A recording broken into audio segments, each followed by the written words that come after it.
রান্নাঘরে রান্না দেখি আমার বাড়িতে রান্না হয় কি ঘুগনি রাউন্ড।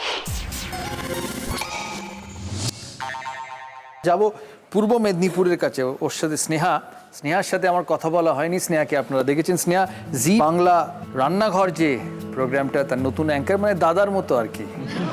দাদা রান্না বান্না শুধু পারে না, তাই দাদাগিরি অ্যাঙ্কারিং করছে। আর স্নেহা রান্না বান্না যে খুব ভালো পারে তা নয়, কিন্তু ওই রান্না বান্না পুরোটাই যেটুকু শেখা, খানিকটা মায়ের থেকে শেখা নয়, শেখাটা বরের কাছ থেকে। খুব ভালো রাঁধতে পারে এবং তারপরে রান্নাঘরের মাধ্যমে আমার এবং খানিকটা সুবর্ণলতা, কারণ আমি যখন সুবর্ণলতা শুরু করি তখন আমি কিছুই পারতাম না, কিন্তু সুবর্ণলতার সিনে সব করতে হতো, মানে পোস্ত বাটা, সর্ষে বাটা সব করতে হতো। রান্নাঘরে রান্না দেখি আমার বাড়িতে রান্না হয় কি আমার বাড়িতে, হ্যাঁ আমার মা মাঝে মাঝে রান্না করে, নাহলে এটা কোত্থেকে এলো বলে রান্নাঘরে দেখেছি কাল। আমার মার অনেক ডায়েরি আছে, 3-4টে ডায়েরি শেষ রান্না। আমি মনে করে বলতে পারবো না আমার মার হাতে আমি একই রকম চিকেনের প্রিপারেশন খেয়েছি, মনে করে বলতে পারবো না। কলকাতায় কোথায় থাকা হয়? আমি বাঁশদ্রোণীতে থাকি।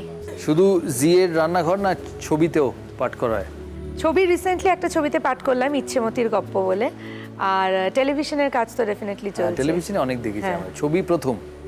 ছবি প্রথম না, ছবিটা একটা মজার ব্যাপার। ছবি শুরু নেমসেকে জুনিয়র আর্টিস্ট দিয়ে। আচ্ছা, ওইটা জুনিয়র মানে প্রথম আর কি। ছবি কি হয়, খায় না মাথায় দেয়, কিভাবে কি করে না করে, সেটা একটা ব্যাপার। প্রথম তাব্বুকে দেখে তো প্রায় ফ্ল্যাট হয়ে গেছিলাম, মানে অত লম্বা ওরম একটা পার্সোনালিটি দেখে। তারপরে আমি আদুতে একটা ছোট পাঠ করেছিলাম, তারপরে ইচ্ছেমতির গপ্প। এই যে হোস্টিং আর অ্যাক্টিং এর মধ্যে তফাৎ কি? দাদা জানে না, দাদা শুধু একটা কাজই করে।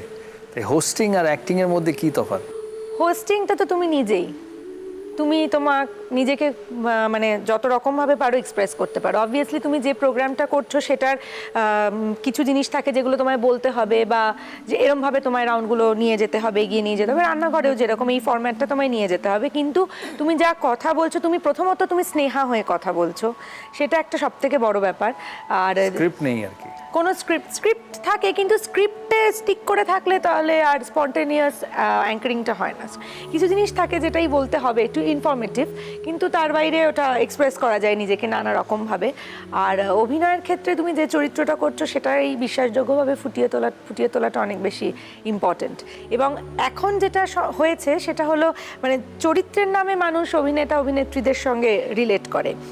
তাই মানে আমি সুবর্ণলতায় যখন সেজে বউ ছিলাম তখন আমাকে খড়খড়ি বউটা এসছে, এটা হয়। কিন্তু অ্যাঙ্কারিংয়ের ক্ষেত্রে স্নেহা অ্যাঙ্কারিং, মানে আমাকে বলতে যে আমি স্নেহা আপনাদের সঙ্গে রয়েছি, সেটা বলতে খুব অরিজিনালিটিটা অনেক বেশি থাকে। অরিজিনালিটিটা বেশি থাকে নিশ্চয়ই।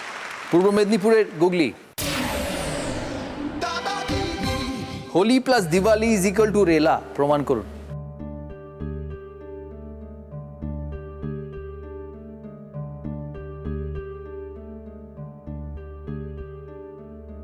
হোলি আর দিওয়ালি, রেলা, একটু রেলা শব্দটাকে আলাদাভাবে ভাবতে হবে।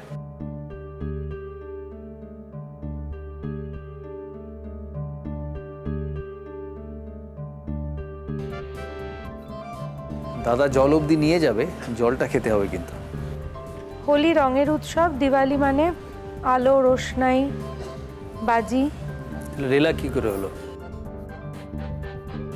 You're also on the right track. I just need the answer.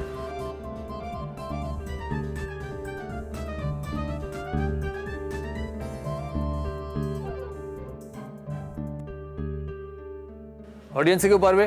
So simple, এত কাছে গিয়ে তুমি হাল ছেড়ে দিলে। তুমি রংবাজি। রংবাজি, ভেরি গুড, ওয়ান্ডারফুল, ভীষণ ভালো। -6।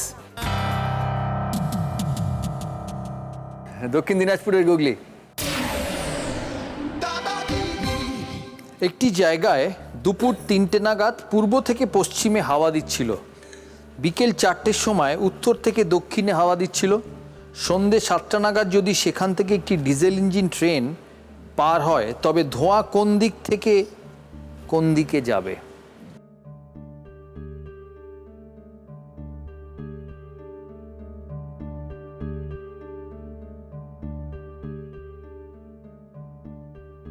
ট্রেনটা যেদিকে যাবে তার উল্টো দিকে ধোঁয়া যাবে।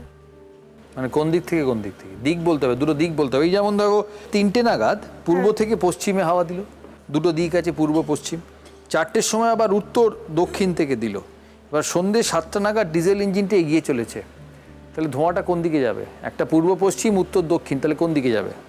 ট্রেনটা কোন দিকে যাচ্ছে? সামনের দিকে।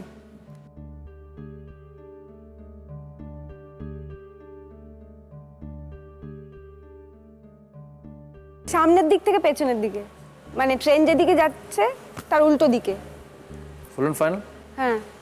সঠিক উত্তর, ধোঁয়া নিচ থেকে উপরে ওঠে।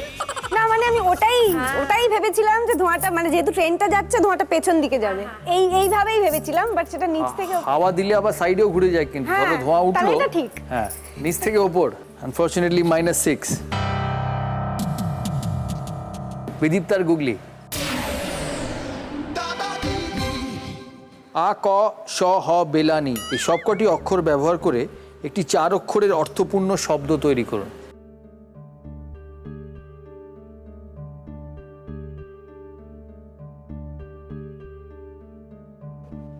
রং নিয়ে ভাববেন।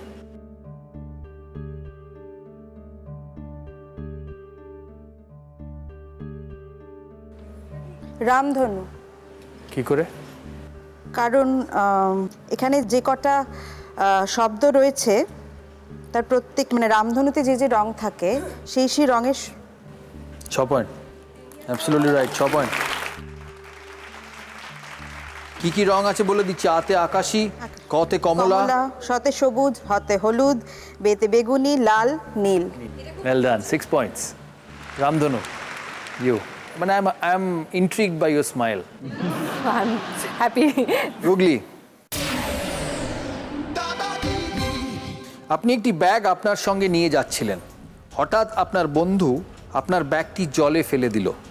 ব্যাগটি ওয়াটারপ্রুফ নয়, তাই ব্যাগের ভেতরে থাকা সব জিনিস ভিজে গেল। আপনি ব্যাগটি তুললেন না, আবার ব্যাগটি তুলতেও বললেন না, কেন?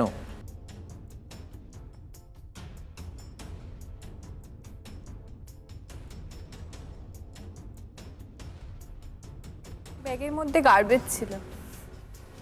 ভালো করে, বুদ্ধি বুদ্ধি।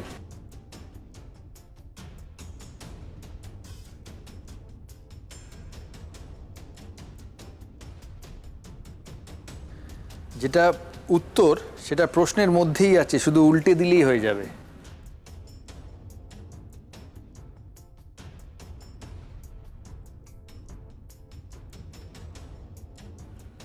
ও টি ব্যাগ।